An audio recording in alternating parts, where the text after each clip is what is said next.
हरियाणा विधानसभा चुनाव हारने के बाद दोहरी हुई कांग्रेस की चुनौती। कांग्रेस का हरियाणा हारने के बाद सहयोगी दलों को मिला अब दबाव बढ़ाने का मौका। क्या सहयोगी दलों की अनदेखी व बीजेपी से सीधी लड़ाई में कांग्रेस फिर कमजोर साबित हुई? लोकसभा चुनाव में मिले बल से उत्साहित कांग्रेस राज्यों में चुनावी पताका फहराने की हरियाणा की पहली ही राजनीतिक परीक्षा में विफल हो गई।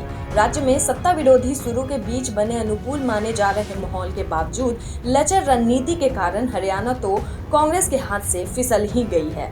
इसका असर पार्टी की गठबंधन राजनीति पर भी पड़ना लगभग तय है। दरअसल हरियाणा विधानसभा चुनाव में करारी हार के तुरंत बाद बीजेपी को अकेले दम हराने की कांग्रेस की क्षमता पर अब सवाल खड़े हो गए हैं।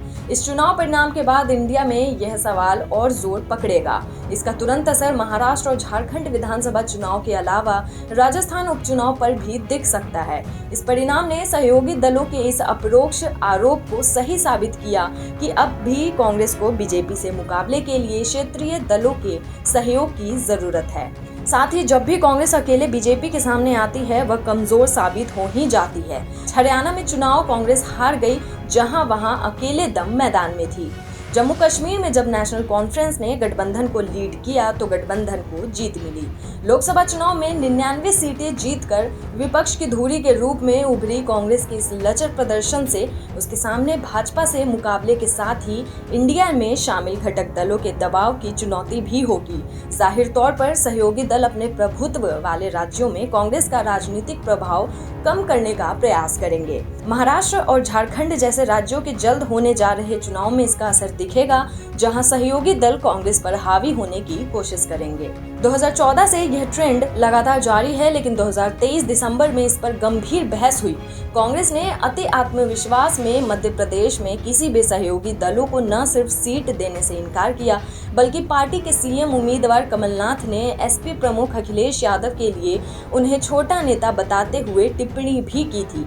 ऐसा तब हुआ था जब सभी विपक्षी दलों ने बीजेपी से मुकाबले के लिए इंडिया बनाया था।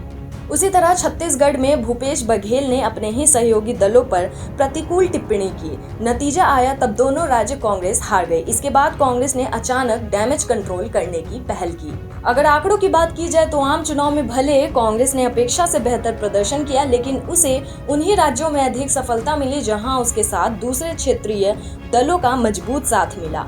मसलन उत्तर प्रदेश में समाजवादी पार्टी तो महाराष्ट्र में शरद पवार और उद्धव ठाकरे का साथ। परिणाम के तुरंत बाद जब हरियाणा चुनाव की बारी आई तो कांग्रेस अकेले लड़ी और आप या समाजवादी पार्टी को एक भी सीट नहीं दी। हालांकि उनके साथ सीटों पर चर्चा हुई थी। मंगलवार को क्षेत्रीय दल के एक सीनियर नेता ने कहा कि अगर कांग्रेस वास्तविकता को नहीं समझेगी तो पार्टी को हाल में मिली बढ़त गंवानी पड़ सकती है। Bureau report, times of result.